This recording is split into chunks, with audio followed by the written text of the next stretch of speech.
Hello मेरे प्यारे बच्चों, a very warm welcome to Disha Dua classes. This is your friend and your teacher C M में दिशा दुआ। और हम साथ मिलकर पढ़ रहे हैं आपके सीएम में इंटर का paper number 5, business laws and ethics. आज हम क्लास 5 पर है। आई थिंक लास्ट सेशन मैंने कहीं क्लास 4 को क्लास 5 मेंशन कर दिया था, but that was class 4, just in case you got confused. अब है हम क्लास 5 पर।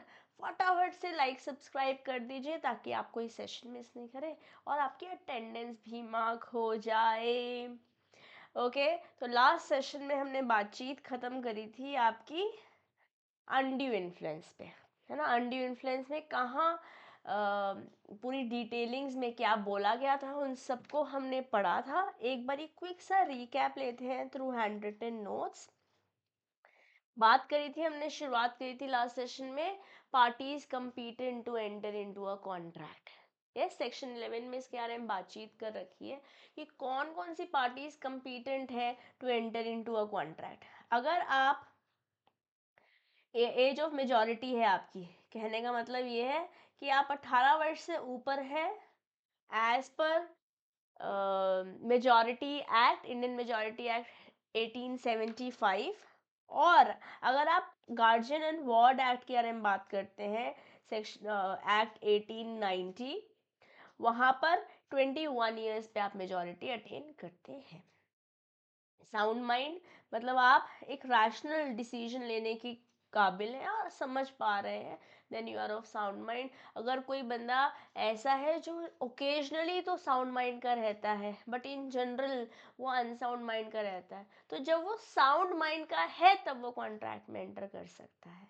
एंड अगर से वाइस वर्सा बोल दिया जाए कि एक बंदा है जो हमेशा जनरली तो साउंड माइंड का रहता है बट ओकेजनली अनसाउंड माइंड का है, मे बी उसको इतना ज़्यादा बुखार है कि वो डेलीरियम में है, या उतना ज़्यादा उसने अल्कोहल कंज्यूम कर रखा है कि वो इंटॉक्सिकेटेड है, इस वजह से रैशनल जजमेंट नहीं ले पा रहा है, तो उस समय आप कॉन्ट्रैक्ट में एंटर नहीं कर पाएंगे। यस, और अगर आप डिस्क्वालीफाइड बाय लॉ है तभी भी आप कॉन्ट्रैक्ट में एंटर नहीं कर पाएंगे। कौन कौन कर सकता है पहले हमने उनके बारे में बात करी है, अब हम बात करते हैं कौन कौन इनकम्पीटेंट है। अगर आप एक माइनर है, माइनर क्या है तो मैंने दोनों के बारे में बता दिया है, इंडियन मेजॉरिटी एक्ट 1875 के कंटेक्स्ट में बता दिया है, और guard wards and guardianship act 1890 के बारे में भी आपको मैंने रेफरेंस दे दिया है। अगर आप कोई कॉन्ट्रैक्ट एक माइनर बंदे के साथ एंटर करते हो तो वो वॉइड अग्रीमेंट रहने वाला है, वॉइड ab initio रहेगा, है ना। कोई यहाँ पे एस्टोपल का प्रिंसिपल भी नहीं है कि अगर आपने मिस रिप्रेजेंट करके अपने आप को बताया हो कि भैया मैं तो माइनर मेजर हूँ बट एक्चुअली में आप माइनर थे, तभी भी आप इसको ठीक नहीं कर पाएंगे। और रैटिफिकेशन का प्रोसेस है नहीं कि अगर आप पहले माइनर हो के आपने किसी कॉन्ट्रैक्ट में एंटर किया था, अब आप मेजर हो गए हो तो कॉन्ट्रैक्ट को रेटिफाई कर लेंगे नहीं। If you want to continue with if you want to have a contract then you have to make a new contract. Yes, but benefits के लिए एक माइनर को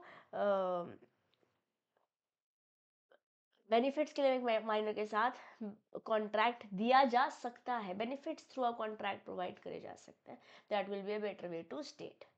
ठीक है, फिर हमने बातचीत करी थी कि अगर नेसेसिटी सप्लाई करी है या तो गार्जियन को, सॉरी, या तो माइनर को या माइनर के डिपेंडेंट को, तो हम वहाँ पर जो बंदा नेसेसिटी सप्लाई कर रहा है वो पर्सनली तो लायबल नहीं कर पाएगा एक माइनर को, बट उसकी प्रॉपर्टी से अगर कोई डेट है तो वो चुका सकता है। अनसाउंड माइंड में दो ही प्रिंसिपल है कि अंडरस्टैंडिंग के काबिल होना चाहिए। अगर अंडरस्टैंड नहीं कर पा रहे हैं तो आप अनसाउंड माइंड के हैं, या रैशनल जजमेंट नहीं ले पा रहे हैं तभी भी आप अनसाउंड माइंड के हैं उस समय जिस समय आप कॉन्ट्रैक्ट में एंटर कर रहे हो। यहाँ पर भी बात यही है कि कॉन्ट्रैक्ट जो है वो वॉइड रहने वाला है। Who are the people who are disqualified by law if you are an alien enemy? अगर एक कॉन्ट्रैक्ट एक एलियन एनिमी मतलब आपकी एक ऐसी कंट्री के बंदे के साथ आप कॉन्ट्रैक्ट कर रहे हो जहाँ पे आपकी गवर्नमेंट की लड़ाई उस कंट्री की गवर्नमेंट से चल रही है, ठीक है, स्टेट ऑफ वॉर है, तो यहाँ पर कॉन्ट्रैक्ट जो है वो वॉइड होगा। But let's say for example आप पहले से उस कंट्री के एक बंदे के साथ कॉन्ट्रैक्ट में थे और अब ऐसे रिलेशन हो गए हैं आपकी कंट्री और उस बंदे की कंट्री में कि यहाँ पे गर्म माहौल है, गर्मा गर्मी है, लड़ाई चल रही है, स्टेट ऑफ वॉर है तो भी कॉन्ट्रैक्ट बंद नहीं होगा, just for the timing suspend हो जाएगा। एलियन फ्रेंड के साथ आप कोई कॉन्ट्रैक्ट कर रहे हो, that is very much valid, but इस केस में कॉन्ट्रैक्ट वॉइड हो जाएगा।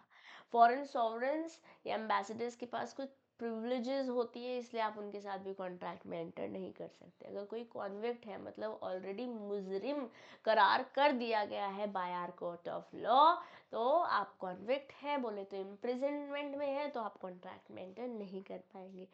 प्लस एक अगर मान लेते हैं, हमने एग्जाम्पल लिया था, अगर मैंने आपको उधार दिया और आप 17 वर्ष के हैं और आप मेरे पैसे नहीं चुका पा रहे हो, तो मैं गई एडजुडिकेटिंग अथॉरिटी के pass through a process of law कि भैया इस बंदे को ना इंसॉल्वेंट करार कर दो, तो कोर्ट ऑफ लॉ मेरी इस एप्लीकेशन को डिसमिस कर देगा। Why? Because that person was not even competent to enter into a contract, से इंसॉल्वेंट कैसे डिक्लेयर करे।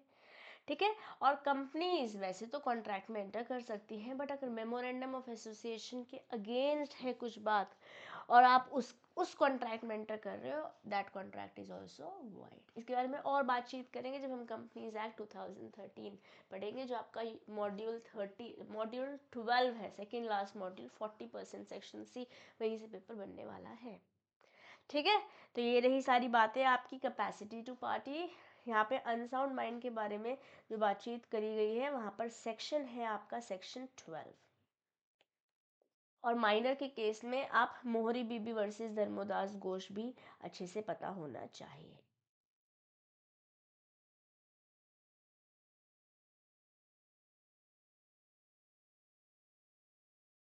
आई होप आपको ये केस लॉ याद है ना? अगर नहीं याद है तो एक बार क्विक सा यहाँ हम लिख लेते हैं।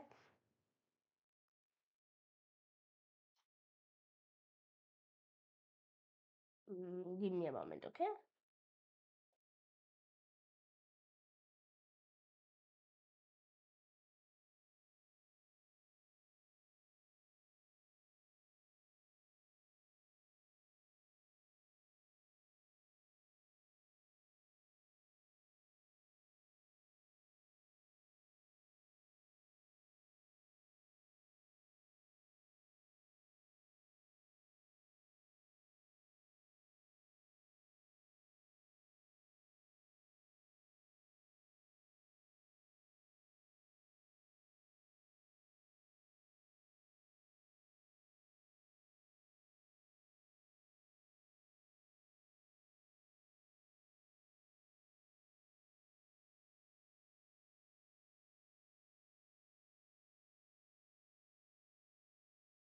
Give me a moment, okay.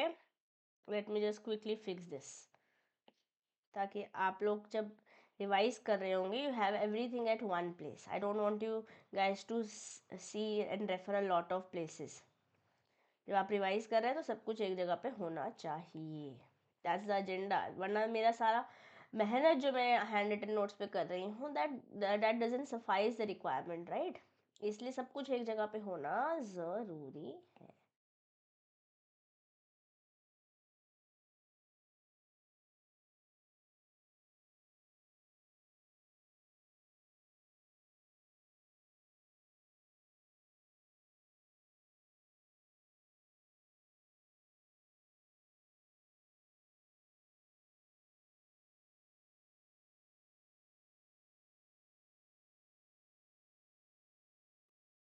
Okay, तो अब इसको हम यहाँ पर मोहरी बीवी वर्सेस धर्मोदास घोष को अच्छे से समझ लेते हैं क्विक। ठीक है, हमने क्या बोला था? एक बंदा था धर्मोदास घोष, ठीक है। उसने क्या किया था, एक इंसान था, उनका नाम था ब्रह्मोदत्त। उससे बोला कि मैं आपको से मुझे लोन दे दीजिए, मुझे 20,000 रुपीज़ का लोन दे दीजिए। तो ब्रह्मोदत्त ने बोला okay, I need some security here. ठीक है, आप ये हमारा पीस ऑफ लैंड ले लीजिए। लैंड उन्होंने अपनी एक प्रॉपर्टी, बेसिकली प्रॉपर्टी,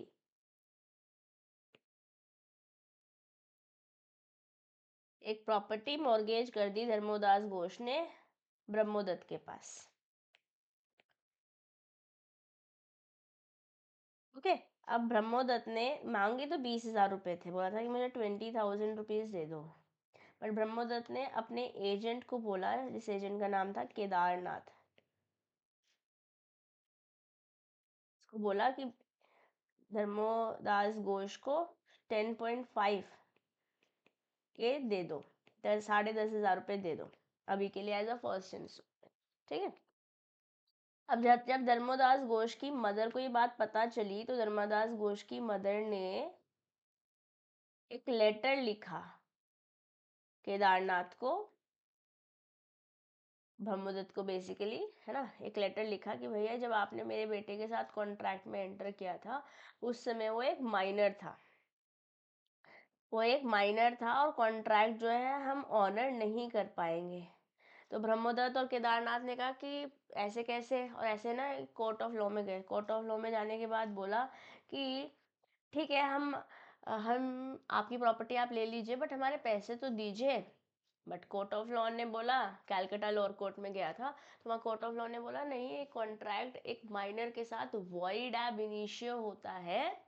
तो अगर सेक्शन 64 और सेक्शन 65 की आप हमें दुहाई दे रहे हो तो प्रीवी काउंसिल या फिर रिस्टोरेशन वो बेनिफिट्स हम नहीं दे पाएंगे। और ऐसे करते करते करते करते केस जो है ऊपर जाता गया और ऐसा समय आया कि Brahmadutt was no more alive, इसलिए उनके बिहाफ पे उनकी वाइफ मोहरी बीबी सुप्रीम कोर्ट के पास गई। इनकी वाइफ जो है सुप्रीम कोर्ट के पास गई क्योंकि Brahmadutt was no more alive and therefore the name of the case law is Mohori Bibee versus Dharmodas Ghose. But यहाँ पर भी जजमेंट यही आया,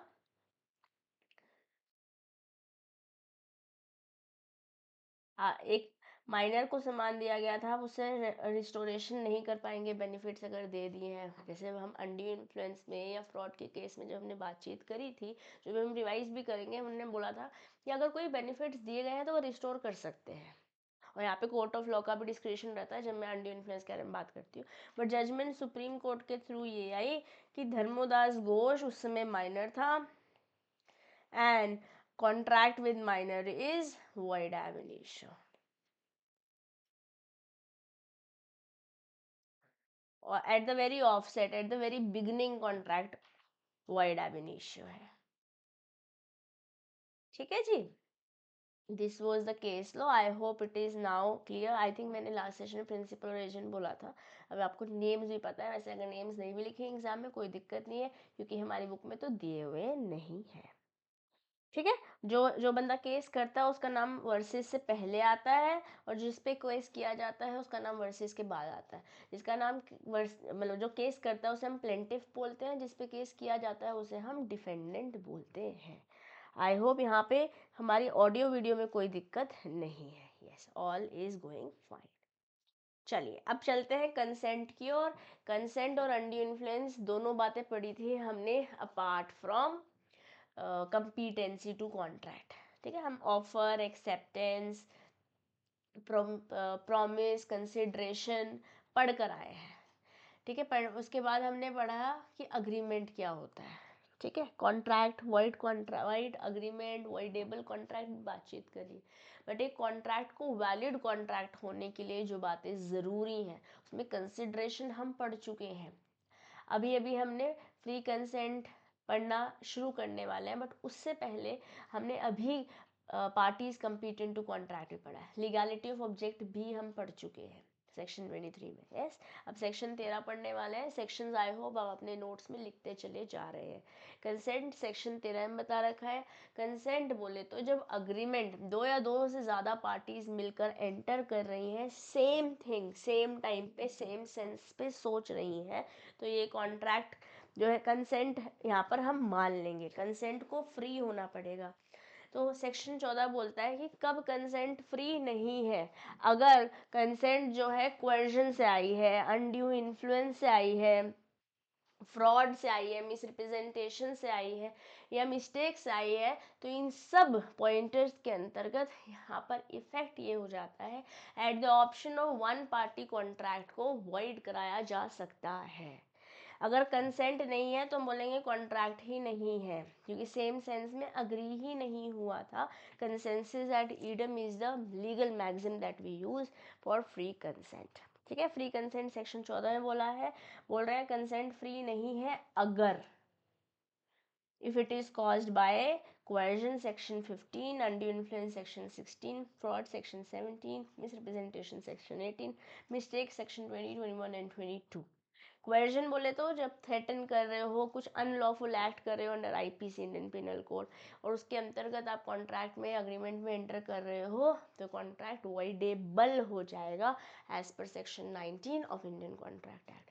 बट यहाँ पर आपको रेस्टोरेशन ऑफ बेनिफिट देना पड़ेगा, माइनर में नहीं कर रहे थे हम। अनड्यू इन्फ्लुएंस, यहाँ पे एक पार्टी के पास डोमिनेंट पोजीशन है और उस पोजीशन का वो अनड्यू इन्फ्लुएंस ले रही है, अनड्यू एडवांटेज ले रही है, बेसिकली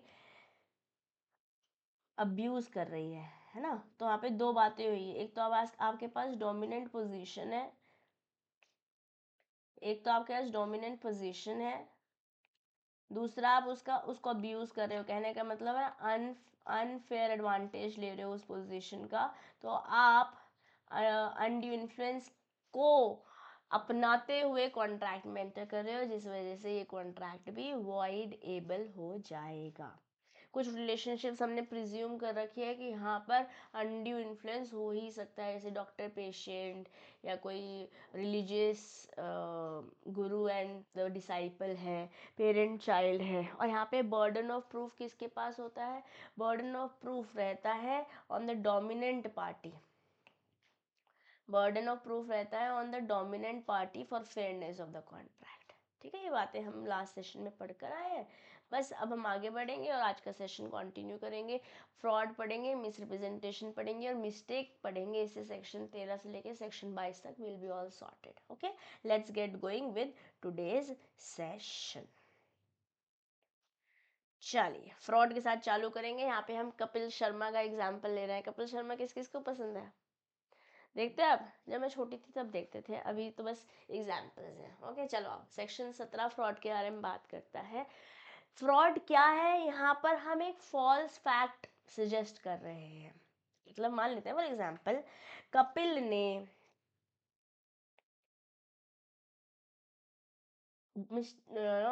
गुत्थी को, या बोल देते हैं डॉक्टर मशहूर गुलाटी को, एक मोटर बाइक बेची। ठीक है, और क्या क्लेम किया कि बाइक जो है माइलेज देती है 50 किलोमीटर्स पर लीटर। नोइंग इट, एक्चुअली जानबूझ के झूठा बोल रहे हैं, डिसीव कर रहे हैं जानबूझ के। उन्हें पता है, कपिल को पता है कि वैसे तो 50 किलोमीटर है पर लीटर, पर झूठ बोल रहे हैं, डिसीव कर रहे हैं, किसी को धोखा दे रहे हैं, बोल रहे हैं कि 50 किलोमीटर चल रहे हैं। और इस बात को सुन के डॉक्टर गुलाटी ने फॉल्स क्लेम्स को मान लिया और खरीद भी लिया। यहाँ पर जो कपिल ने स्टेटमेंट दी है, यह जानबूझ के धोखा देने के लिए दी है। जी हाँ, यहाँ पे एजेंडा क्या था कि डिसीव किया जा सके डॉक्टर गुलाटी को, and this will known as fraud. जब आप जानबूझकर, आपको पता है कि आप किसी को धोखा दे रहे हैं और उस धोखे के मद्देनजर रखते हुए कॉन्ट्रैक्ट एंटर हो रहा है, तो उसे हम फ्रॉड ही कहेंगे, उसे हम फ्रॉड ही कहेंगे। यहाँ पे आप एक्टिवली कंसील कर रहे हो फैक्ट्स, या तो आप सजेस्ट कर रहे हो झूठी बात, या फिर आप जानबूझ के कुछ बात को छुपा रहे हो, कंसील कर रहे हो। जैसे ये हमारे बम्पर है, हु इज ही? बम्पर। ठीक है, बम्पर ने चंदू को क्या बोला? बम्पर जो है चंदू को अपना घर बेच रहे हैं और वो एक फैक्ट हाइड कर रहे हैं। क्या फैक्ट? कि यहाँ पे सीवियर वाटर लीकेज इश्यूज है। कि जब उनको पता है ये बात, बम्पर को ये बात पता है, बट उन्होंने चंदू को छुपा रहे हैं, चंदू को किसी तरीके से बात पता ना चले। अगर पता चल जाएगी तो हो सकता है वो कॉन्ट्रैक्ट में एंटर ही नहीं करे। तो बम्पर क्या कर रहा है यहाँ पे? एक्टिवली कंसील कर रहा है एक मटीरियल फैक्ट। इस वजह से ये भी एक फ्रॉड है। जैसे आपने फॉल्स स्टेटमेंट दी थी, वो फ्रॉड थी, उसी तरीके से जब एक्टिवली आप कंसील कर रहे हो कुछ इंपॉर्टेंट, कुछ सिग्निफिकेंट, कुछ मटेरियल फैक्ट्स, तो उसको भी हम फ्रॉड ही बोलेंगे। या आपको एक ऐसा प्रॉमिस कर रहे हो जहां आपका इंटेंशन ही नहीं है कि आप वो प्रॉमिस को परफॉर्म करोगे। ये है हमारे कपिल जी और ये हमारी सपना, कृष्णा है वैसे तो। ठीक है, अब कपिल एक टेलर है, उन्होंने प्रॉमिस किया सपना को कि वो डिलीवर कर देंगे wedding dress on time, but उनको पता है कि वो कर नहीं पाएंगे, उनका एजेंडा नहीं है ऐसा, क्योंकि उनके पास शायद रिसोर्सेज ही नहीं है उन्हें उसे कंप्लीट करने की। उनको ये बात पता है, उसके बावजूद उन्होंने काम ले लिया, पेमेंट ले ली और दुकान बंद करके चल दिए भाई।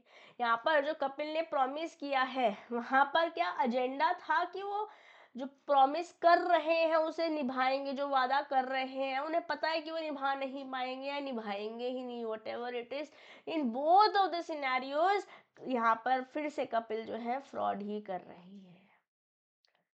ठीक है, और यहाँ पर जितनी भी हम बातचीत कर रहे हैं सब काल्पनिक है, इसका सच्चाई से कोई मतलब वास्ता नहीं है। It's a disclaimer coming from my side since this is a video coming on YouTube. या ओके, अब यहाँ पे या फिर आप कुछ ऐसा एक्ट कर रहे हो ताकि आप अगेन धोखा दे सको, डिसीव कर सको। ये हमारी तितली यादव जी है। ओके, ये तितली यादव जी है एंड शी इज भूरी। तितली यादव कुछ ज्वेलरी भेज रही है भूरी को, झूठे झूठे सर्टिफिकेट दिखा के, क्लेम करके कि भैया ये ज्वेलरी जो है प्योर गोल्ड से बनी हुई है, बट जबकि यहाँ पे तो सिर्फ प्लेटिंग गोल्ड के अंदर पता नहीं कौन सा मेटल है। ओके, तो यहाँ पर तितली जो फॉल्स डॉक्यूमेंट्स दे रही है, एजेंडा क्या है कि धोखा दिया जा सके भूरी को, ये भी एक तरीके से फ्रॉड ही है। तो फ्रॉड क्या है मेरे प्यारे बच्चों? फ्रॉड में हमने चार बातें देखी। क्या चार बातें देखी? या तो आप सजेस्ट कर रहे हो फॉल्स फैक्ट्स, या एक्टिवली कंसील कर रहे हो मटेरियल फैक्ट्स, या प्रॉमिस कर रहे हो, जहाँ ऐसा प्रॉमिस कर रहे हो, जब आप प्रॉमिस कर रहे हो तब आपका इंटेंशन ही नहीं है कि आप वो प्रॉमिस निभाने वाले हो, क्योंकि शायद आप निभाना चाहते नहीं हो या आपके पास रिसोर्सेस नहीं है, आपको उसी समय पता था कि विदाउट इंटेंशन आप प्रॉमिस कर रहे हो। या फिर एक्ट इस तरीके से है जो बेसिकली एजेंडा ये है कि आपको धोखा, डिसीव किया जा सके। भांजे, ठीक है, एक्ट फिटेड टू डिसीव, ये सब फ्रॉड ही है। सेक्शन 17 इस बारे में बात करता है। अब कपिल शर्मा आप भूलेंगे नहीं, एग्जाम्पल आपके दिल में, जहन में जिंदगी भर याद रहने वाला है। ठीक है, तो फ्रॉड क्या है? Fraud means and includes any of the following acts committed by a party to a contract, party to contract मतलब दोनों में जो भी लोग इन्वॉल्व है उस कॉन्ट्रैक्ट के अंदर, और with his convenience or by his agent with intention to deceive another party thereto on his agent or his agent, या तो खुद या फिर अपने एजेंट के थ्रू, यहाँ पे मिली भगत भी है तभी भी आप फ्रॉड ही कर रहे हैं ताकि कोई और बंदा कॉन्ट्रैक्ट में एंटर कर ले। ओके, बेसिकली क्या कर रहे हैं आप? सजेशंस कर रहे हैं या ऐसा फैक्ट स्टेट कर रहे हैं जो सच है ही नहीं। जैसे हमने कपिल का एग्जांपल लिया था, फर्स्ट वाला, फर्स्ट पॉइंटर कपिल और डॉक्टर गुलाटी का, by who does not believe it to be true. आपको पता है कि आप झूठ बोल रहे हो, चल रही हो 30 किलोमीटर पर लीटर, ये आप बोल रहे हो 50 किलोमीटर पर litre. Yes, active concealment of a fact by one having knowledge, आपको पता है कि सीवियर वाटर लीकेज है तभी भी आप बेच रहे हो। Promise without an intention of performing it, bridal lehenga तो ले लिया और कपड़ा लेके पैसे लेके भग लिए। Any act, any other act fitted to deceive, यहाँ पे आप गोल्ड ज्वेलरी बेच रहे हो बट खाली ऊपर ऊपर गोल्ड प्लेटिंग अंदर कुछ है ही नहीं। या फिर कोई ऐसा एक्ट या फिर omission as law specifically declares to be fraudulent, अगर लॉ बोल रहा है ना कि ये 400 BC है और आप फिर भी वही कर रहे हो, then of course it will be considered fraud under section 17 of Indian contract act 1872। या तो कुछ करना है, आप हो सकता है कुछ नहीं कर रहे हो, ओमिट मतलब नहीं कर रहे हो, भूल गए हो। ठीक है, तो हम ये बात तो तुम्हें समझ में आ गई, चार पांच बातें तो हमने एग्जाम्पल से समझ ली, बट अब हम साइलेंस के बारे में भी बात करेंगे कि अगर आप साइलेंट हो क्या तभी भी फ्रॉड हो सकता है। यहाँ से एग्जाम में क्वेश्चन बनने की बहुत हाई पॉसिबिलिटी है, तो मैं इसे मार्क कर रही हूँ एज हार्ड, ताकि जब आपके पास ये PPT पहुँचे, आपके यहाँ से PDF पहुँचे, you will be able to know that this is an important topic to revise. Okay, let me get myself a handkerchief, give me a moment. Okay. Mere silence to facts likely to affect the willingness of a person to enter into a contract is not fraud unless the circumstances of the case are such that regard being had to them It is the duty of the person to speak. It is the duty of the person to keep silence, or unless his silence is itself equivalent to speech. Ma'am कुछ समझ नहीं आया, आइए इस example के साथ समझेंगे. वहां पे आपके पास ड्यूटी टू स्पीक है, वहां पर आपको, हम फ्रॉड मान लेंगे. जैसे मान लेते हैं ये चप्पू है, ठीक है, और ये हमारी रिंकू देवी है. मेरे हस्बैंड मुझसे प्यार नहीं करते, हाँ ये वही वाले हैं. हर बात पे ओके ओके करते हैं, हर बात पे टिके टिके करते हैं, वही वाले. ठीक है. चप्पू एक फाइनेंशियल कंसल्टेंट है जो कि इन्वेस्टमेंट पॉलिसी बेच रहे हैं रिंकू देवी को, but does not disclose the company issuing the policies. It is under investigation. मतलब एक्स कंपनी का इंश्योरेंस बेच रहे हैं, उस कंपनी में ऑलरेडी इन्वेस्टिगेशन चल रहा है. ये बात इन्होंने रिंकू देवी को नहीं बताई. He has a duty to inform, क्योंकि एक क्रूशियल फैक्ट है. अब यहाँ पे आप चुप बैठे हो, मैंने तो कुछ बोला ही नहीं, देन इट इज फ्रॉड. यहाँ पे जो चप्पू की साइलेंस है ना, despite his duty to speak, amounts to fraud. ठीक है. तो हम क्या बोल रहे हैं, at the time when, at times one of the parties to a contract be silent to some facts relating to subject matter of the contract. The matter on which silence is maintained by the party may be of material facts. जैसे कि हमने अभी चप्पू और रिंकू देवी के example में समझा. क्या ये पैसिव फ्रॉड है अंडर इंडियन कॉन्ट्रैक्ट एक्ट, या फिर अलग अलग सर्कमस्टांसेस पे डिपेंड करेगा. जो जहाँ पैसिव फ्रॉड है वो तो हमने बता दिया है, बट अलग अलग सर्कमस्टांसेस हो सकते हैं, है ना. वो क्या है उनको समझेंगे, but let's first read what is written in our book. और not depends upon various factors. Section 17 Indian contract act का बोलता है that mere silence as to facts likely to affect the willingness of a person to enter into a contract is not fraud unless the circumstances of the case are such that having regard to them it is the duty of the person. अगर आप कोई बात नहीं बता रहे that is fine, but अगर आपकी duty थी बताना, जैसे इन्वेस्टिगेशन ड्यूटी थी बताना चप्पू की रिंकू देवी को, तो ये फ्रॉड हो जाएगा. Otherwise mere silence does not always tantamount to be fraud. ठीक है. The circumstances of cases are such that having regard to them it is the duty of the person keeping silence to speak, or unless silence itself will be equivalent to speech. First वाली story तो हमें समझ में आ गई. अब हम circumstance को बदलते हैं. Let's change in the circumstance. एक है बच्चा यादव. हाँ ये हमारे बच्चा यादव जी. इन्होंने सरला को कोई एक शॉप बेची. ओके. क्लेमिंग कि ये तो प्रॉफिटेबल है, ये तो प्रॉफिटेबल है. Before the deal is finalize the shop starts incurring heavy losses, but बच्चा does not inform it to Sarla. Sarla को नहीं बताया. यहाँ पे बच्चा ने जो फेलियर किया ऑफ डिस्क्लोजर, ये सर्कमस्टांसेस जो कि इंपॉर्टेंट थे इस कॉन्ट्रैक्ट के लिए, ऑफ कोर्स ये फ्रॉड होंगे. ठीक है. एक और बात करते हैं, एक और बात करते हैं, जैसे हाफ ट्रुथ. ये हमारे राजेश अरोड़ा जी हैं. ये राजेश अरोड़ा जी हैं. अब आगे नहीं बच्चा यादव है. राजेश अरोड़ा जी ने सेल करी एक गाड़ी बच्चा यादव को. क्लेम क्या किया, car has new engines, but ये बताना भूल गए, बट ओमिट्स बताना भूल गए that he it also has frequent breakdowns. Engine तो नया है बट बार बार रुक जाती है गाड़ी. अब देखिए आधा सच बताया ना, क्या इससे राजेश ने जो बोला वो मिसलीडिंग हो जाएगा.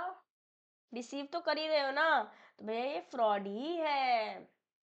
तो इफेक्ट क्या है फ्रॉड का. अगर हम डॉक्टर मशहूर गुलाटी के एग्जांपल लेते हैं, ठीक है.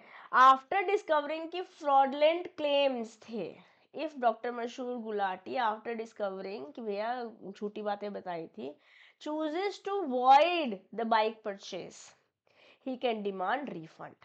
या फिर ऐसे भी हो सकता है, he can insist Kapil cover the necessary repairs and adjustment to match the claimed mileage. जो आपने बोला था ना, 50 किलोमीटर पर लीटर, उसकी कर दो रिपेयरिंग और मेरे को पहुंचा दो वहाँ पे, या फिर जो मैंने आपको पैसे दिए वो वापस दे दो। Either of the two cases. Effect ये है कि अगर आपने मेरे साथ फ्रॉड किया है, या तो मैं इस कॉन्ट्रैक्ट को रिसेंड कर सकती हूँ और जो मैंने पैसे दिए हैं वो वापस ले सकती हूँ, या फिर मैं आपको बोल सकती हूँ कि जो आपने क्लेम करे थे उसके अकॉर्डिंग चेंजेस कर दीजिए। अब मेरे को तो 50 किलोमीटर पर लीटर बताया था, अगर आप मुझे वो दे देते हो मुझे कोई प्रॉब्लम नहीं है। तो यहाँ पर भी कॉन्ट्रैक्ट वॉइड नहीं है, यहाँ पर भी सेक्शन 19 ही अप्लाई कर रहा है, जैसे हमने अनड्यू इन्फ्लुएंस पे देखा था, जैसे हमने कोएर्जन पे देखा था, उसी तरीके से फ्री कंसेंट में आपका फ्रॉड भी आ रहा है। सेक्शन 17 बोल रहा है सेक्शन 19 के अंतर्गत आप इस कॉन्ट्रैक्ट को वॉइड करा सकते हैं at the option of one, but not at the option of other. Am I clear? ठीक है, thus we can say that there is an exception to the rule that mere silence does not amount to fraud. ठीक है, यहाँ पे दो exception है, where there is a duty to speak या फिर जब silence itself is equivalent to speech। ठीक है जी, मैंने बहुत बढ़िया से आपको एग्जांपल्स दिए हैं। आई होप आपकी ये बातें आपके दिल में उतर गई हैं। ठीक, चलिए फिर आगे बढ़ते हैं, let's move forward. However, in the following two types of cases, silence amounts to fraud, जैसे कि हमने अलग अलग केसेस में देखा है, जैसे where there is change in circumstance, पहले प्रॉफिटेबल थी अब नहीं है, या आपने हाफ ट्रूथ बताया है कि नो क्या हमने एग्जांपल लिया था हाफ ट्रूथ का। हाफ ट्रूथ में बोला था कि नई गाड़ी तो है, नया इंजन तो लगा है, बट बीच बीच में रुक जाता है, नया इंजन तो बता दिया, बीच बीच में रुक जाता है नहीं बताया मैंने। ठीक है, रिप्रेजेंटेशन जो जिसे आप दिखाकर गाड़ी बेच रहे हैं या सामान बेच रहे हैं, आप रिप्रेजेंटेशन में भी ट्रू व्हेन मेड, स्टार्टिंग में तो प्रॉफिटेबल है बट जब तक बेचने का नंबर आया तब तक तो लॉसेस होने लगे ना, वो भी हैवी लॉसेस, और सिग्निफिकेंट है तो बताना चाहिए था बच्चा यादव को, सरला को, है ना। Representation may be true when made but with the passage of time और change circumstances it may become false accordingly. अब यहाँ से केस अगर मैं पेपर बनाऊँ तो मैं ऐसा क्वेश्चन यहाँ पे घुमा फिरा के दूंगी, नो सोचना बच्चे को, जो एग्जाम में बच्चा बैठा है, कैंडिडेट बैठा है, उसको समझ आता हुआ कंसेप्ट तभी वो आंसर दे पाएगा। ओके चलिए, accordingly this must be communicated to other party, otherwise इसे फ्रॉड ही कहें। okay, half truth, even when a person is not bound to disclose a fact, he may be held guilty of fraud if he volunteers to disclose a, a state a state of fact partly। ये तो बोल दिया कि नया engine है भैया, रुकता है कौन बताएगा। This is so when the undisclosed part renders the disclosed part false। अब आपने जो बात बताई है या जो बात छुपाई है, उस बात से ये वाली बात तो गलती हो गई ना, आपने नई इंजन लगा भी दिया तो रुकती तो है ना, ये क्यों नहीं बताया आपने मुझे। ठीक है, तो ये दोनों सर्कमस्टांसेस में ड्यूटी है आपकी बोलनी। ओके, इफेक्ट ऑफ फ्रॉड क्या है, सेक्शन 19 के अंदर जो अग्रीव पार्टी है इस कॉन्ट्रैक्ट को वॉइडेबल करा सकता है।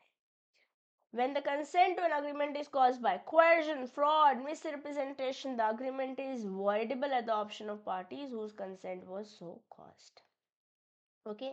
A party to a contract whose consent was caused by fraud, misrepresentation, as he may think, misrepresentation में क्या होता है, fraud में जानबूझ के आप धोखा दे रहे हो, misrepresentation में आपका एजेंडा नहीं था धोखा देने का, नहीं पढ़ोगे उसके बारे में, सेक्शन 18 में उसके बारे में बातचीत करेंगे हम। Okay, as he thinks fit, insist that the contract shall be performed and that he shall be put in the position in which he would have been if the representation made had been true. However, there is one exception to the rule of voidability of the contract at the option of aggrieved party if such consent was caused by misrepresentation or by silence, fraudulent meaning of section 17. The contract nevertheless is not voidable if the parties whose consent so caused had the means of discovering the truth with ordinary diligence। अगर देखो समझो, अगर कोई बंदा silent था, उसने नहीं बताया, तो हमने वैसे तो बोला कि फ्रॉड नहीं है, बट अगर आपकी ड्यूटी थी बोलने की, या फिर आपका जो साइलेंस है वो ऑटोमेटिकली हम इक्विवेलेंट टू स्पीच ही बोल रहे हैं, वहाँ पे हम फ्रॉड बोल देंगे। बट लेट्स से सेक्शन 17 में हमने जस्ट अभी अभी बात करी कि हाफ ट्रुथ बताया है, या पहले सही बात थी, फिर वो बाद में चेंज, जो इवेंट्स है वो बदल गए, ठीक है, और फिर नहीं बताया।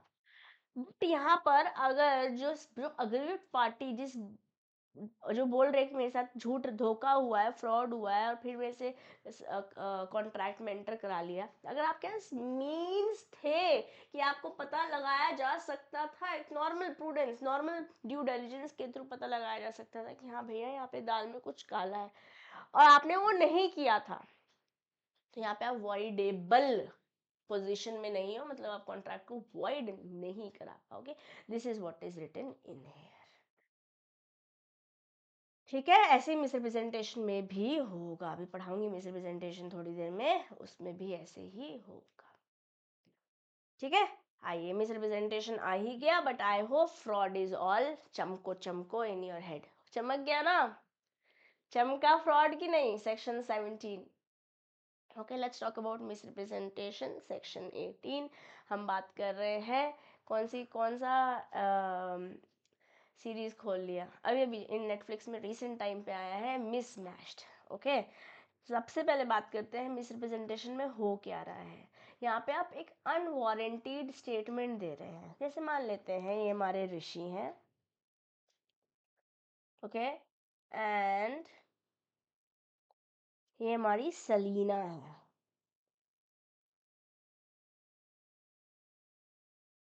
ऋषि ने क्लेम किया कि गेमिंग कंसोल बेच रहे हैं, ठीक है, it was compatible with the latest games without verifying the details. इन्हें खुद ही नहीं पता था एक्चुअली, इन्होंने बस ऐसे क्लेम कर दिया, वेरीफाई नहीं किए थे डिटेल्स की लेटेस्ट गेम्स के साथ ये कंपैटिबल नहीं है, इन्होंने वेरीफाई नहीं किया था, बस ऐसे बोल दिया। ओके, सेलिना ने इस बात को सुन के, इस बात को मद्देनजर रखते हुए खरीद ली, ये गेमिंग कंसोल खरीद लिया। थोड़े समय बाद सेलिना को ये पता चला कि कंसोल जो है वो आउटडेटेड है और न्यू गेमर्स के लिए यूज किया ही नहीं जा सकता। अब क्या है, यहाँ पे सेलिना को मिसलीड किया गया, ऋषि ने अनवारंटेड स्टेटमेंट दी। यस, तो क्या यहाँ पर ऑप्शन है सेलिना के पास कि वो रिसेंड कर सकती है कॉन्ट्रैक्ट? बोले तो सेक्शन 19 के अंदर वॉइडेबल, इफेक्ट वॉइडेबल रहेगा। ओके, या तो रिफंड ले लेगी, या फिर बोल सकती है कि नया कंसोल दे दो, जैसे हमने पीछे भी बात करी थी कि फिक्स करके दे दो, जैसे डॉक्टर मशहूर गुलाटी को बोला था ना कि अगर आपने, कपिल ने बोला था कि 50 किलोमीटर पर लीटर से बाइक चलती है, तो दे दो ना, 30 किलोमीटर करके दे रहे हो, या तो पैसे वापस दो वरना ठीक करके दे दो मुझे, आई डोंट माइंड। तो यहाँ पर जो अग्रीव्ड पार्टी है उसके ऑप्शन पर इस कॉन्ट्रैक्ट को रद्द, रिसेंड, कैंसिल कराया जा सकता है। Okay, she can either return the console and ask for refund or demand a new console that matches the advertised specification. Advertise as in जो representation करी है, बोला claim किए थे ना ऋषि ने. If she chooses to rescind the contract, she is entitled for the refund. Yeah, तो Selena का action क्या है? Selena can go to Rishi and say, I was misled by your claim that the console would support the latest game. I want the money back, or you can do the replacement, either of the two. ठीक है, तो ये भी misrepresentation हुई थी, किसके द्वारा? यहाँ पे फ्रॉड नहीं किया था, जानबूझ के धोखा नहीं दिया था, बट बिना वेरीफाई करे एक स्टेटमेंट दे दी थी, इस वजह से इसे हम अनवारंटेड स्टेटमेंट बोल रहे हैं। छोटी सी बात है, फ्रॉड और मिसरिप्रेजेंटेशन के बीच में जो डिफरेंस है वो छोटा ही है। जब आप जानबूझकर कुछ गलत कर रहे हो और उससे फिर सामने वाले बंदे को कॉन्ट्रैक्ट में एंटर करा रहे हो, तो वो फ्रॉड है। बट जब आपका एजेंडा धोखा देने का नहीं था, बट यहाँ पर या तो आपने अनवारंटेड स्टेटमेंट दे दी थी, या आपको कुछ करना था आपने वो किया नहीं, ब्रीच ऑफ ड्यूटी, जैसे ये हमारे क्रिश हैं, ओके, और ये हमारी नम्रता है। क्रिश ने एक कृष एक इन्वेस्टमेंट एडवाइजर है, उन्होंने रेकमेंड किया एक investment in a company to Namrata. हमने अपने क्लाइंट को बोला कि भाई इस कंपनी में इन्वेस्ट कर। He fails to mention that the company is facing severe financial difficulties and is on the brink of bankruptcy. बस कंगाल होने की एकदम नौबत आने वाली है, okay? Because he is receiving a commission, वहां से उसे कमीशन मिल रहा है। अब नम्रता ने कहने पर सिग्निफिकेंट काफी मोटा सम डाल भी दिया, but the company collapses soon after and she loses all her money. अब क्या है, नम्रता के पास राइट है कि वो रिसेंड कर सकते हैं कॉन्ट्रैक्ट या फिर सीक कर सकते हैं डैमेजेस। यहाँ पर सिंस क्रिश की ड्यूटी थी कि उसे मटेरियल फैक्ट बताने चाहिए थे, यहाँ पर क्या किया, ब्रीच ऑफ हिज ड्यूटी, उसकी ड्यूटी थी बोलना, उसकी ब्रीच ऑफ ड्यूटी ही तो मिसरिप्रेजेंटेशन हो गई। यहाँ पर Namrata can demand that the contract be undone and seek compensation for the loss. क्या करेगी नम्रता, नम्रता जाके कन्फ्रंट करेगी, बोलेगी भैया तुमने मुझे बताया नहीं, पूरी बात नहीं बताई थी, है ना, कंपनी की कंडीशन नहीं बताई थी, इसलिए मुझे पूरे पैसे वापस चाहिए, मेरा लॉस हुआ है वो मुझे कंपनसेट कर दो। ठीक है। अब मिसरिप्रेजेंटेशन का इफेक्ट क्या है, अगर विद कंसेंट है, जैसे मान लेते हैं, एग्जाम्पल लेते हैं, ये हमारी Dimple ji, this is Dimple, Dimple the damsel, हाँ, और ये कौन है, हमारे अनमोल है। डिम्पल ने एक स्मार्ट वॉच खरीदी थी अनमोल से, बिलीविंग कि ये 2 साल की वारंटी है, बिकॉज अनमोल ने ऐसा बोला था। हाउएवर लेटर पता चला भाई यहाँ पे तो वारंटी एग्जिस्ट ही नहीं करती। डिम्पल के पास ऑप्शन है कि वो रिसेंड कर सकती है कॉन्ट्रैक्ट सेक्शन 19 के अंदर, वॉइडेबल, डिम्पल के पास ये ऑप्शन है।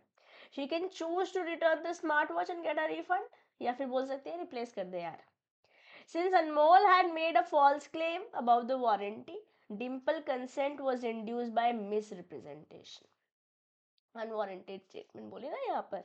अगर डिम्पल हैड नोन और could have easily found out, जैसे हमने पीछे भी बोला था सेक्शन 17 में, साइलेंस की ड्यूटी, वैसे तो साइलेंस फ्रॉड नहीं है, बट जहाँ पे ड्यूटी टू स्पीक है या फिर आपका साइलेंस ही अपने आप में स्पीच है एक, जैसे हमने वहां बोला था, वैसे ही यहाँ पर अगर डिम्पल को नॉर्मल छानबीन से पता लगाया जा सकता था कि भैया 2 साल की वारंटी नहीं है, तो यहाँ पे कॉन्ट्रैक्ट को वॉइड तो नहीं करा पाओगे आप, you don't have a option to make it void, that is it's not a voidable contract.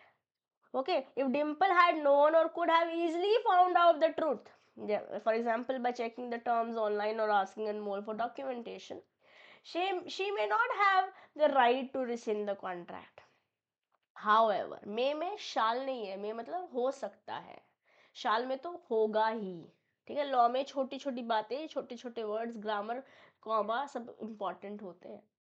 Okay. However, since she relied on the false statement made by Anmol, she is entitled to take action. ठीक है, डिम्पल क्या करेगी, अनमोल क्या जाएगी, भैया बोल तुमने बोला 2 साल की वारंटी है, बट यहाँ पे तो कोई वारंटी है नहीं, या तो मेरे पैसे दे दो, एक ऐसी घड़ी दे दो जिसमें प्रॉपर 2 साल का वारंटी हो, क्योंकि आपने मिस रिप्रेजेंट करके मुझे सामान बेचा था। ठीक है, तो जितने भी हमने ऊपर एग्जाम्पल देखे, चाहे वो नम्रता और चाहे वो ऋषि और सेलिना का था, चाहे वो क्रिश और नम्रता का था, चाहे वो डिम्पल और अनमोल का है, सारे एग्जाम्पल में मिसरिप्रेजेंटेशन हुई है। Cause the affected parties to enter into contract they may not have otherwise agreed to, वरना वो एंट्री नहीं करते ना, and they now have the legal right to either rescind the contract or demand fulfillment based on the misrepresented facts. Ma'am थोड़ा थोड़ा fraud अभी भी, मतलब फ्रॉड अपने आप में हमें समझ आया, मिसरिप्रेजेंटेशन अपने आप में हमें समझ में आया, बट अगर क्वेश्चन कॉम्प्लिकेटेड बनता है तो मिसरिप्रेजेंटेशन और फ्रॉड में डिफरेंस क्या है, हमें ढंग से समझ नहीं आया, मैम समझा दीजिए, बिल्कुल टेंशन नहीं लीजिए, ध्यान से मेरी बातों को प्रोसेस करते जाइए।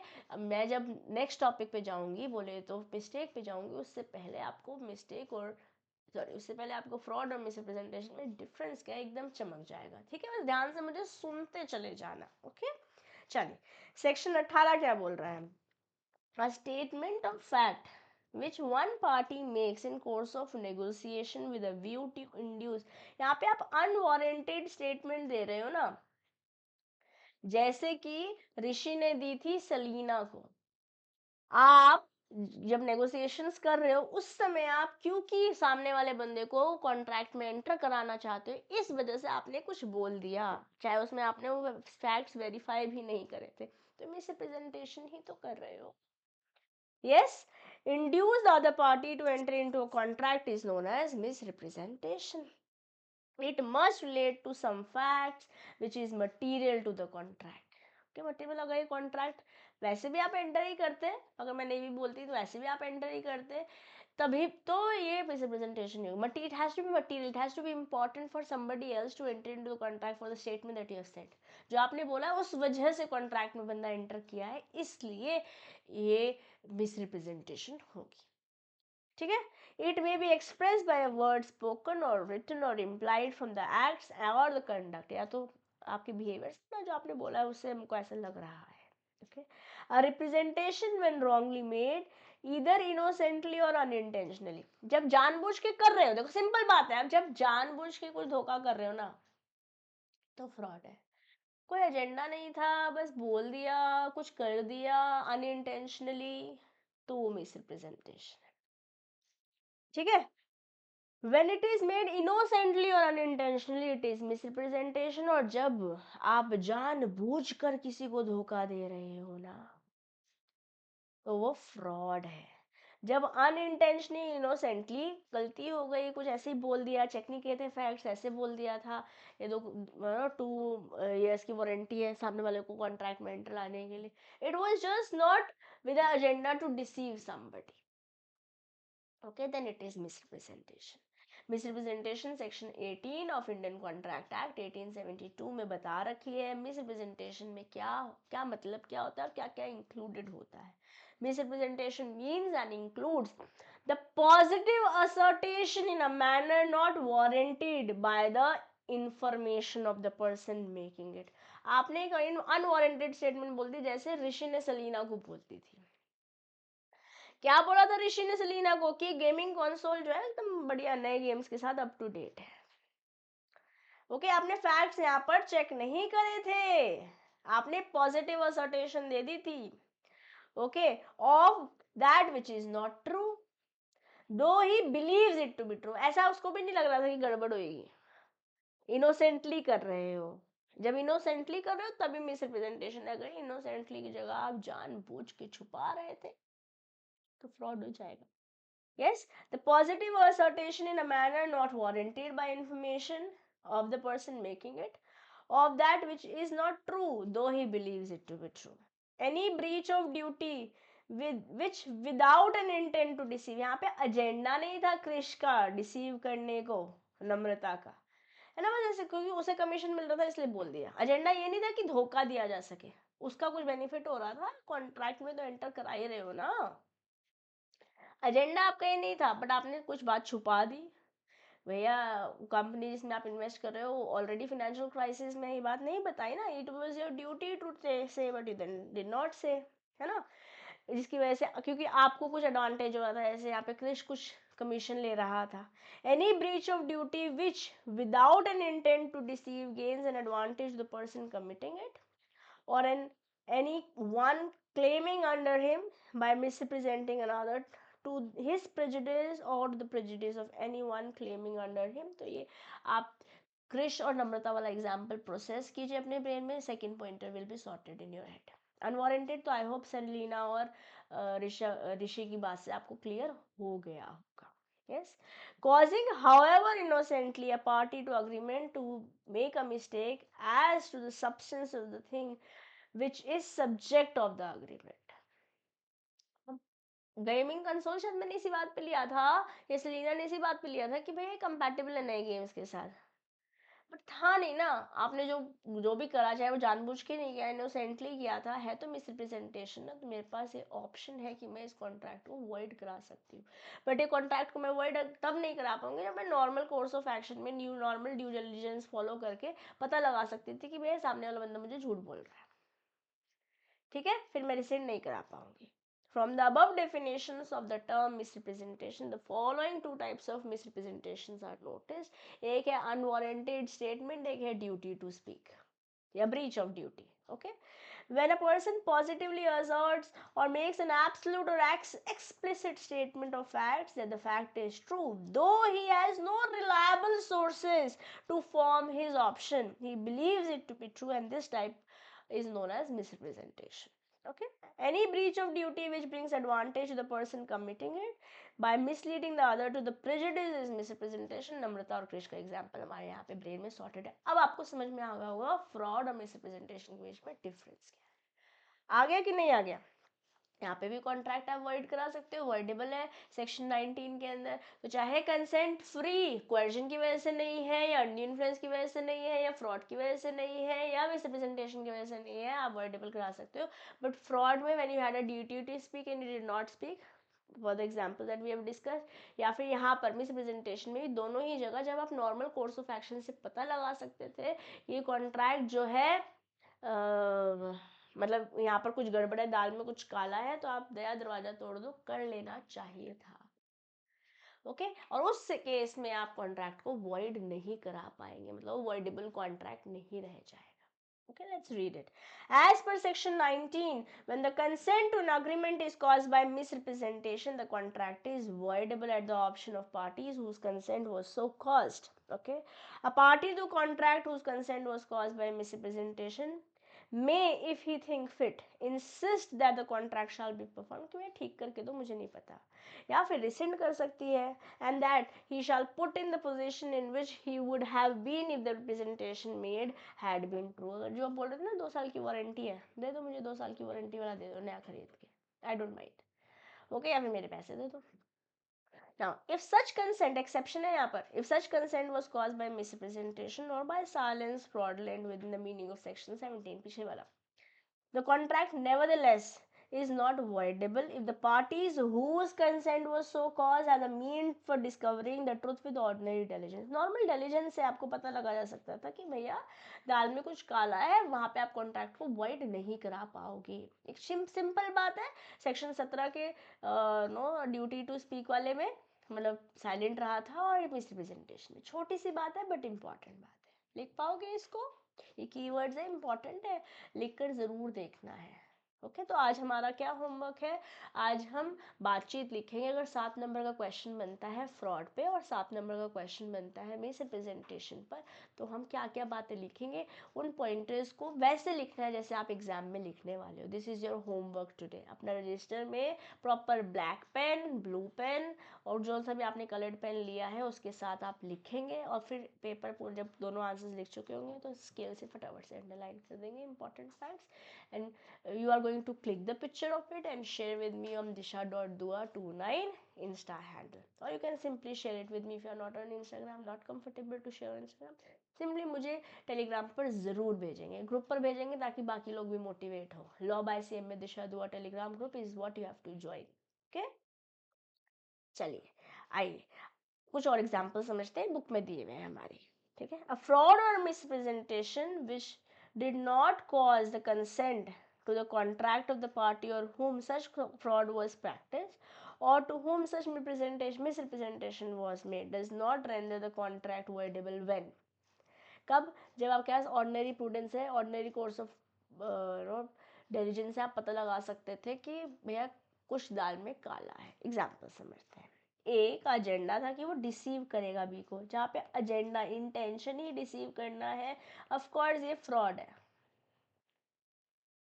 ठीक है, falsely represents that 500 mounds of indigo are made annually at A's factory and thereby induces B to buy the factory, ये contract voidable रहेगा क्योंकि fraud किया भाई आपने. ठीक है, A by misrepresentation leads B erroneously to believe that 500 mounds of indigo are made annually at A's factory. B examines the accounts of the factory, which shows that only 400 mounds of indigo have been made. After this, B buys the factory.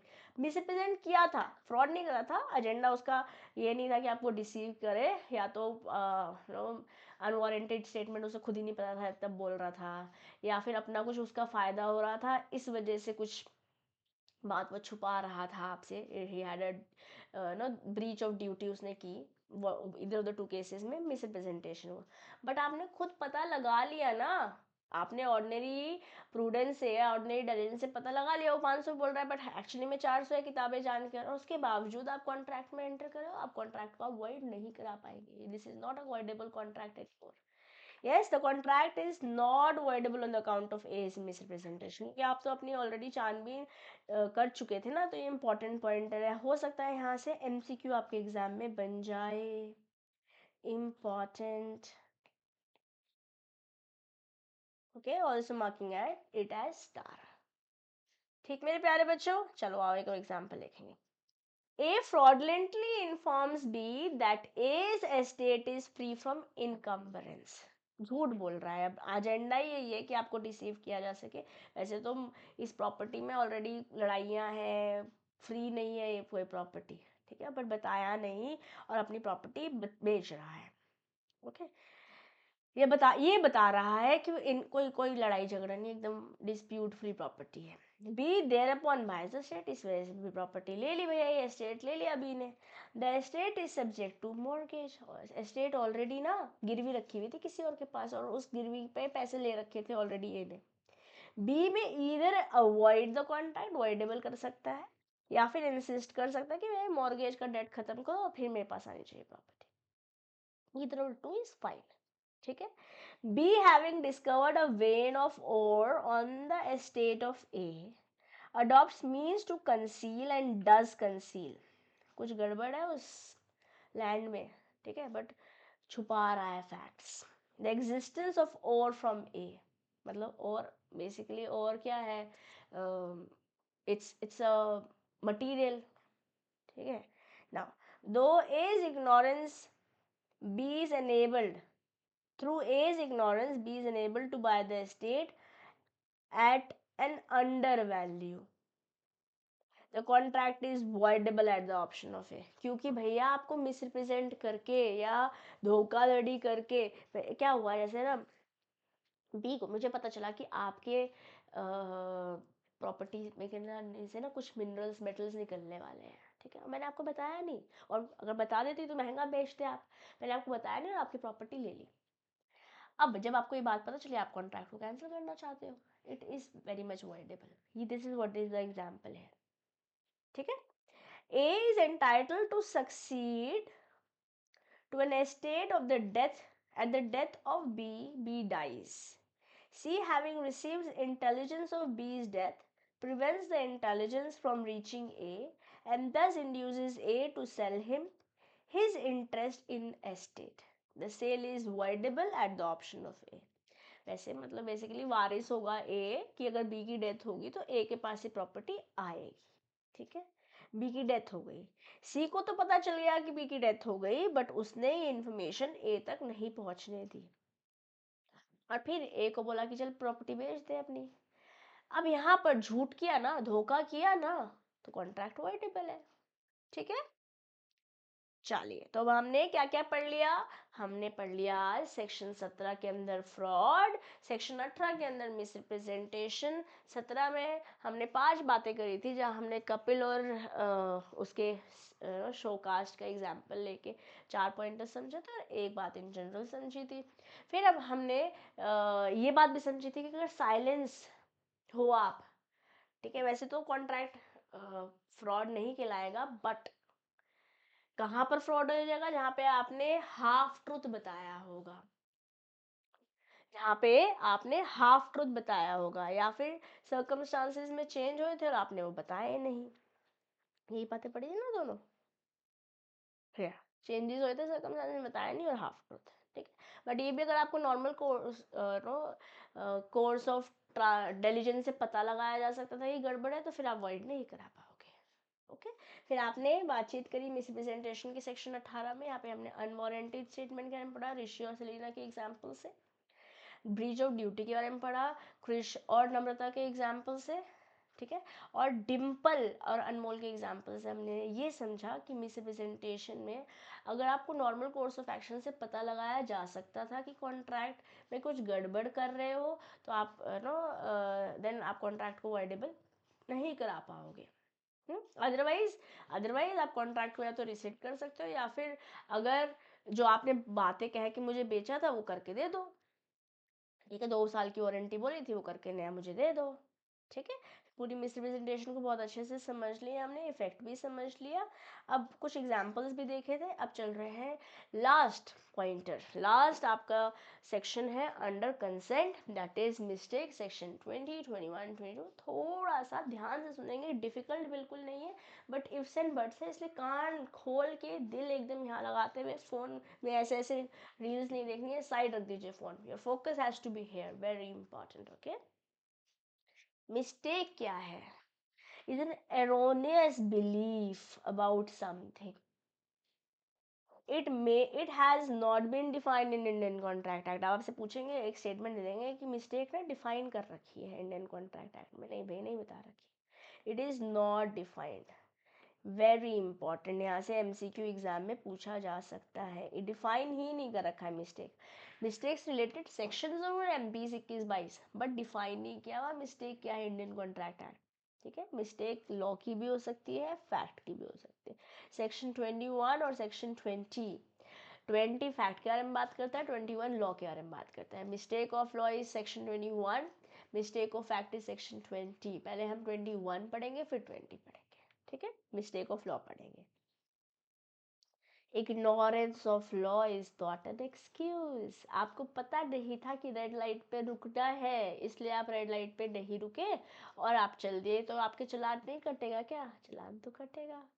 Example लेते हैं हम shark tanks, India के sharks का। This is Vinita, yes, co-founder of Sugar, and this is Piyush Bansal, co-founder of Lenskart.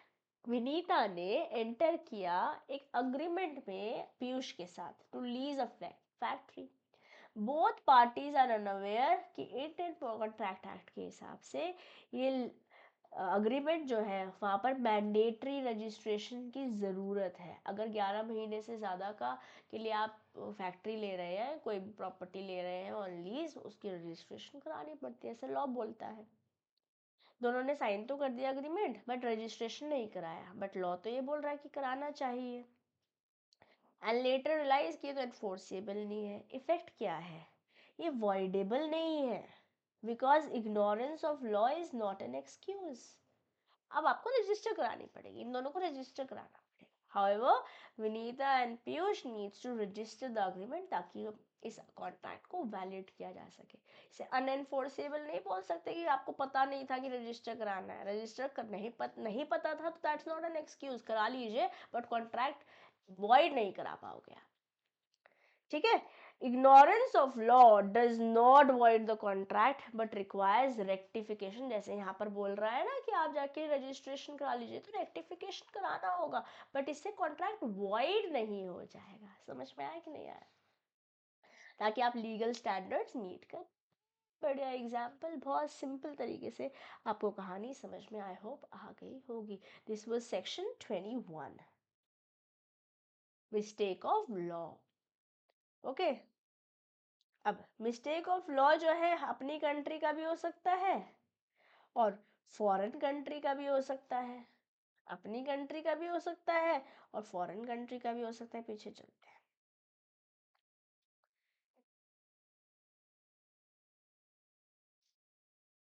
Flow of consent बताया था ना मैंने आपको, एक ग्रीन कलर का डायग्राम बनाया था हमने, ये रहा।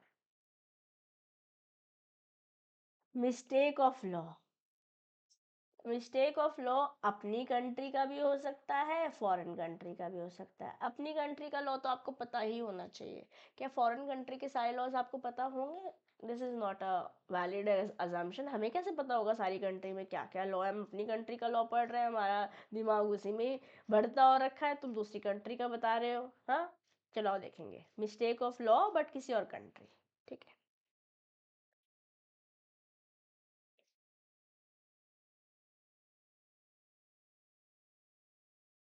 ओके, ये फॉरेन कंट्री है। दिस इज ओके, ये हमारी नमिता थापड़ जी है, CA Namita Thapar, she is a CA. Okay, हम सीए में है। And we have shark Anupam Mittal. शादी.com वाले, हो सकता है फ्यूचर में आपको इसकी ज़रूरत पड़ जाए। हाँ, फ्यूचर, अभी नहीं, अभी हम पढ़ाई करेंगे। नमिता थापर जो है एक फार्मास्यूटिकल बिजनेस रन करती है और उन्होंने एक डील पे एंटर किया अनुपम मित्तल के साथ, who exports goods to Canada. Anupam convinces Namita that Canadian law does not require any additional licensing for exporting the product. ऐसा मान लिया अनुपम ने बोला तो मान लिया नम्रता ने, सॉरी नमिता ने। Namita ships the goods, additional licence की जरूरत नहीं है ऐसा बताया था अनुपम ने। ओके, लेटर नमिता को पता चला कि कनाडा में तो स्ट्रिक्ट लाइसेंसिंग रिक्वायरमेंट है। इफेक्ट क्या है, क्योंकि मिस्टेक जो है एक फॉरेन कंट्री के लॉ की वजह से थी, यहाँ पे मिस्टेक, इसको हम वैसे तो ये मिस्टेक ऑफ लॉ है बट किसी और फॉरेन कंट्री का, इसलिए इसे हम मिस्टेक ऑफ फैक्ट जैसा मान लेंगे, ऐसा हम इसे मान लेंगे and the agreement will become void. Namita चाहे तो इस कॉन्ट्रैक्ट को रिसिंड करा सकती है, क्योंकि ये मिस्टेक जो है अपनी कंट्री का नहीं है। Mistake of law is not an excuse in your own country, but foreign country का क्या डालें, है ना, ये मटीरियली इम्पैक्ट कर रही है एग्रीमेंट को, इसलिए कॉन्ट्रैक्ट को रिसिंड करा सकती है। सिंस फॉरेन लॉ के मिस्टेक को आप मिस्टेक ऑफ फैक्ट जैसा मानते हैं, the erroneous beliefs invalidates the contract. Am I clear, error हुआ था बेसिकली, इसलिए एरोनियस बोल रहे हैं। मिस्टेक ऑफ है तो लॉ, बट क्योंकि फॉरेन कंट्री का है इसलिए हम इसे मिस्टेक ऑफ फैक्ट मान लेंगे। ओके, तो की टेकअवेज क्या है हमारे पास, mistake of law of your own country as per section 21 of Indian Contract Act 1872. Ignorance of Indian law does not void a contract, but action must be corrected to comply with legal requirement, क्योंकि ignorance of law is not an excuse। but यही अगर mistake of foreign country होता तो, क्योंकि foreign country वैसे तो law का mistake है बट इसे हम मिस्टेक ऑफ फैक्ट जैसे मान लेंगे, it will be treated as mistake of fact and contract becomes void if the mistake sorry significantly affects the agreement, like we talked about Namita and Anupam Mittal's example। ठीक है, चलिए, mistake of law क्या हो सकता है, अपनी खुद की कंट्री का भी हो सकता है और फॉरेन कंट्री का भी हो सकता है। अगर अपनी खुद की कंट्री का तो आप वर्ड नहीं करवा पाओगे, विनीता और पीयूष बंसल के एग्जाम्पल से हमने इसको समझा है। When a party enters into contract without the knowledge of the law in your own country,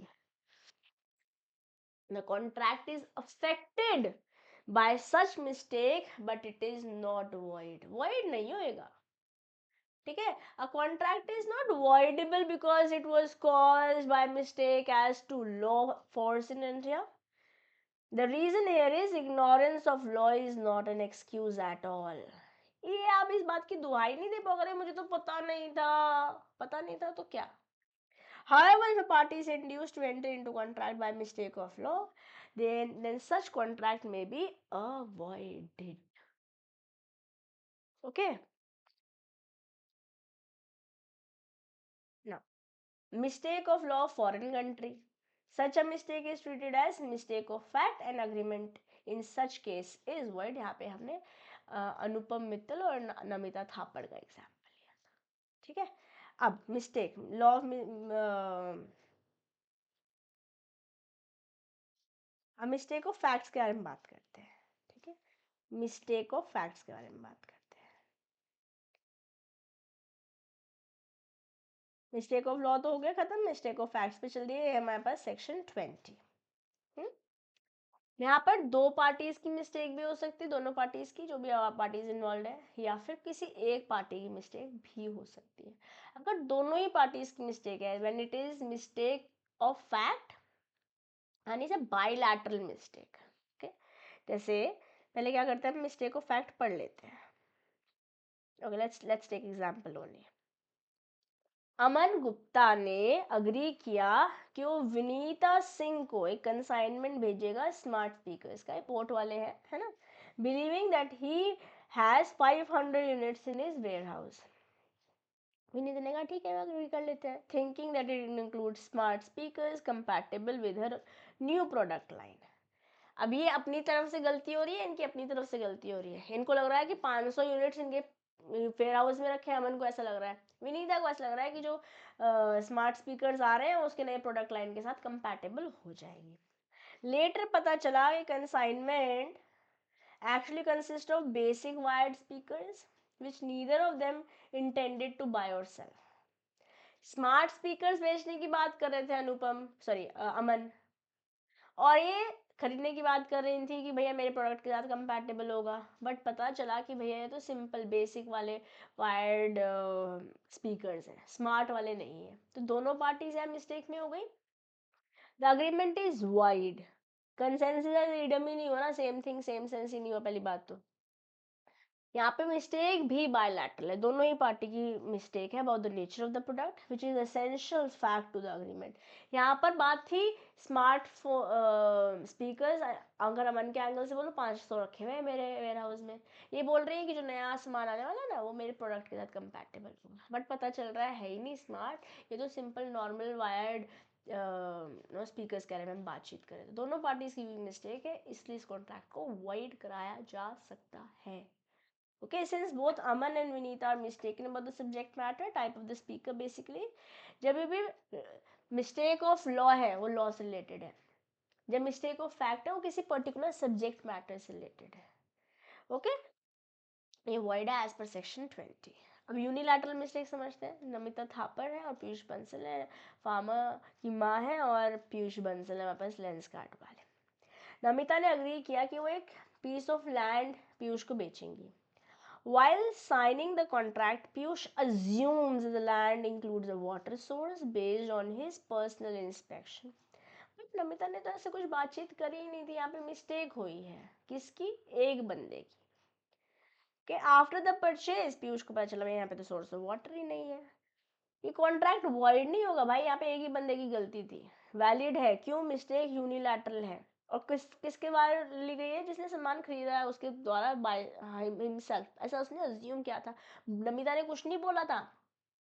okay, Namita did not misrepresent neither conceal, ना कोई आधी बात बताई, ना कोई अनवारंटेड स्टेटमेंट दी, ना ही ब्रीच ऑफ ड्यूटी करी, ऐसी कुछ नहीं किया उसने। ओके, क्योंकि यूनिलेटरल मिस्टेक है फैक्ट का, it is not cause by other party, does not render to contract as void. Am I clear? तो हमारे पास मिस्टेक ऑफ फैक्ट दो तरीके के हैं, मिस्टेक ऑफ लॉ भी दो तरीके का था, बट कंट्री वाला तो आप एक्सक्यूज नहीं कर पाएंगे, बट फॉरेन कंट्री वाला एक्सक्यूज कर सकते हैं, उसे हम वॉइड मान लेंगे। Basically mistake of foreign country, mistake of law of foreign country is treated as mistake of fact only, और मिस्टेक ऑफ फैक्ट बायलैटरल भी हो सकता है, यूनिलैटरल भी हो सकता है। ये एग्जांपल्स अगर हमारे को याद है, आप जिंदगी में कभी भी मिस्टेक नहीं भूलेंगे, सेक्शन 20, 21 एंड 20। ओके, ये बात है।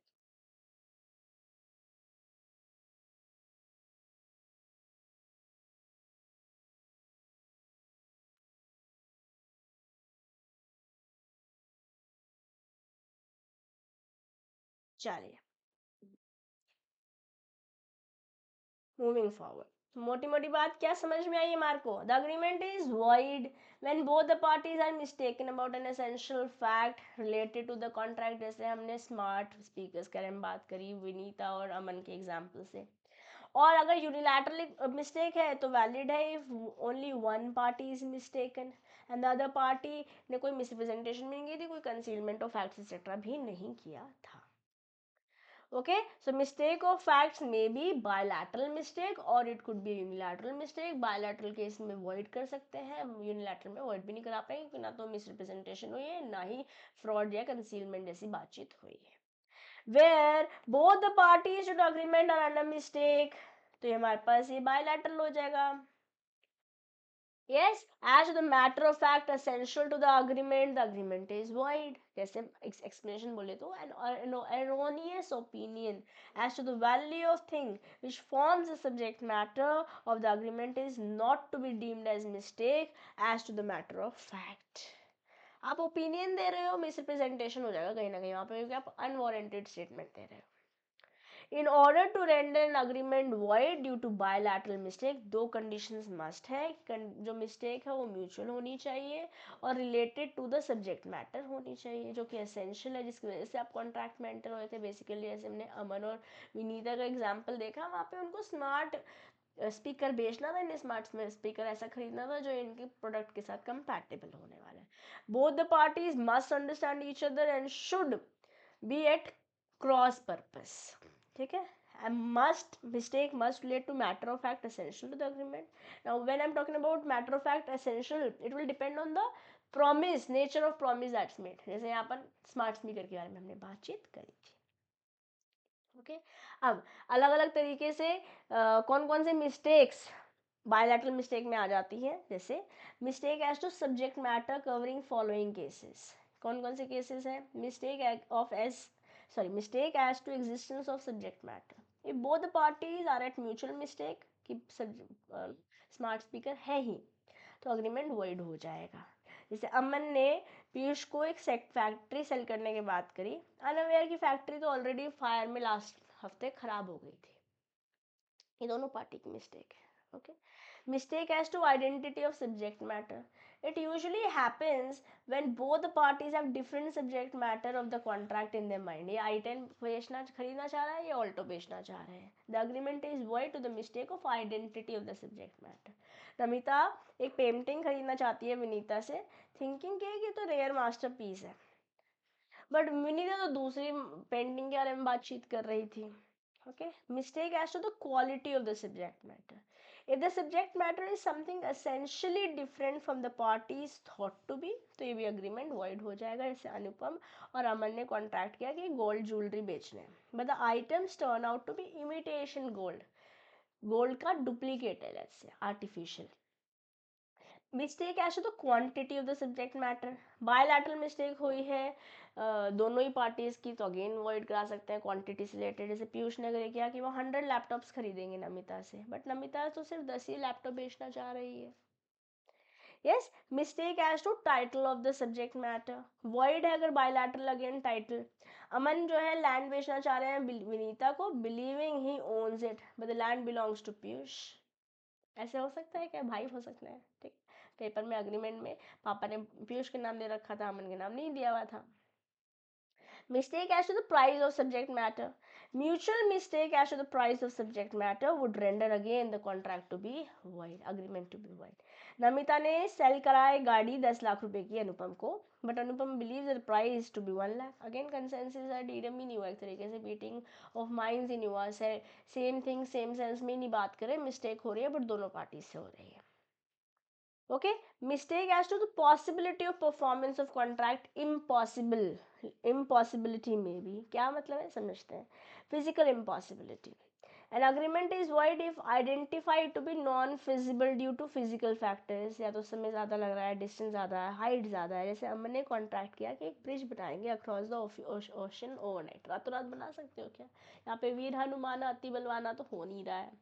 यहाँ पे हम आप और मैं ह्यूमन बींग्स के बारे में बातचीत हो रही है. Physically impossible. यस.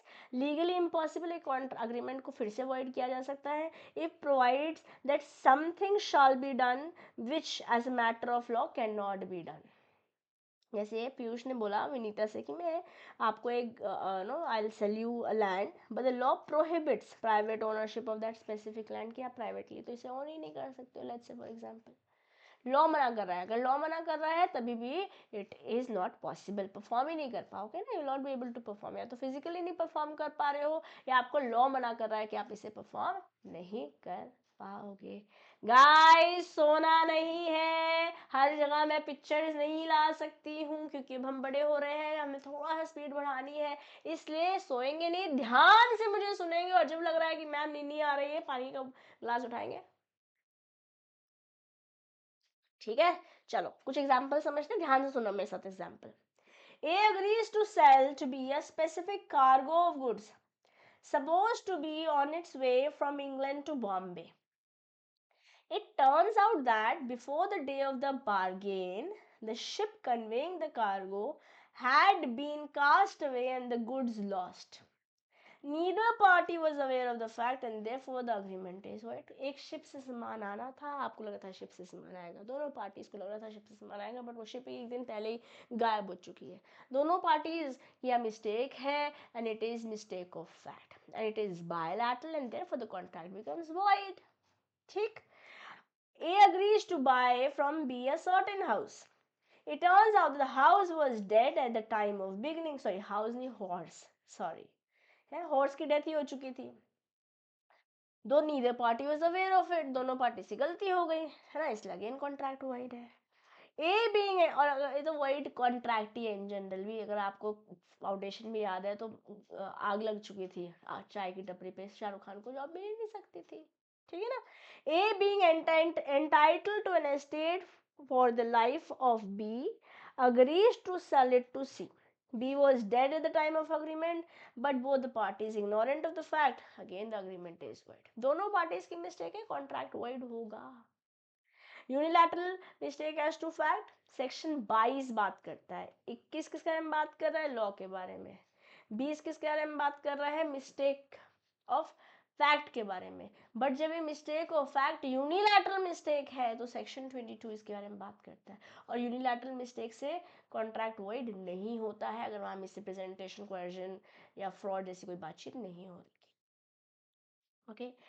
सेक्शन 22 बोल रहा है मिस्टेक ऑफ फैक्ट अगर यूनिलैटरल है तो वॉइडेबल नहीं होगी, merely because it was caused by one of the parties to being in under a mistake as to a matter of fact.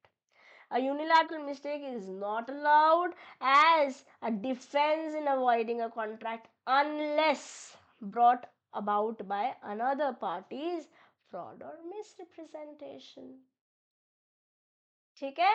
इसी के साथ हमारा फ्रॉड, सॉरी मिस्टेक भी हुआ खत्म, finish.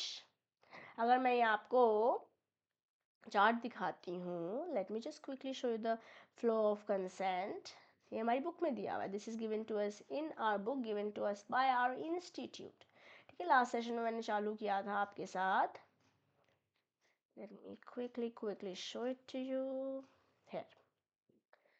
Coercion section, consent section 13, free consent section 14, coercion section 15, undue influence section 16, fraud section 17, misrepresentation section 18 और mistake section 20, 21, 22. 20 is for fact, 21 is for law and 22 is for है तो fact but unilateral. ठीक है. ये यहाँ पर लिखा हुआ है. अब mistake as to subject matter existence पे हो सकती है, सामान एग्जिस्ट ही नहीं कर रहा था. आइडेंटिटी पे हो सकती है, क्वालिटी पे हो सकती है, क्वांटिटी पे हो सकती है, टाइटल पे हो सकती है, प्राइस पे भी हो सकती है. और mistake as to performance of possibility of performance, physical performance की वजह से हो सकता है कि पॉसिबल ही नहीं हो, रातों रात ओशन पे कैसे बनाओगे ब्रिज, या फिर लॉ मना कर रहा है. Either of the two cases again performance possible नहीं है. बायलैटरल मिस्टेक में हमने ये करा था. यूनिलैटरल मिस्टेक में तो वॉइड है ही नहीं. यूनिलैटरल मिस्टेक में you can not just on the ground कि भैया मेरे से गलती हो गई, कॉन्ट्रैक्ट को रद्द करा दो. It is not possible. या this is how your entire flow in consent works. खत्म हुआ इसके साथ ये टॉपिक. नेक्स्ट सेशन में हम पढ़ेंगे क्वासी कॉन्ट्रैक्ट्स, कंटिंजेंट कॉन्ट्रैक्ट्स. मज़ा आएगा. आई होप आपको ये सेशंस अच्छे लग रहे होंगे. इंडियन कॉन्ट्रैक्ट एक्ट की क्लास 5 हो गई है आज डन. अपने दिल में अपने दिमाग में इन कंसेप्ट्स को प्रोसेस कीजिए. संडे आपका रहेगा ऑफ, है ना. I will be sharing the next video now on Monday. We are no, we still have Saturday. या अभी मैं पहले से रिकॉर्ड कर रही हूँ. आपके पास ये वाली वीडियो फ्राइडे को आ रही होगी. सैटरडे को एक और क्लास होगी हमारी जहाँ पे हम एक क्वासी कॉन्ट्रैक्ट और कंटिंजेंट कॉन्ट्रैक्ट वाली बातचीत करेंगे. Okay, will be able to see class on Sunday also, I let you know. But अभी तो ये वाली क्लास का हम नेक्स्ट मिलेंगे. चैनल को सब्सक्राइब कर लो, लाइक सब्सक्राइब कर लो. ओके, अपने फ्रेंड्स के साथ शेयर कर दो इस वीडियो को. और लॉ बाय सेम में Disha Dua Telegram group join करना नहीं भूलो. बाकी मिलते हैं नेक्स्ट सेशन में, same time same place. Till then keep learning, keep growing. This is your friend and your teacher, CM Disha Dua, signing off for today. Bye bye.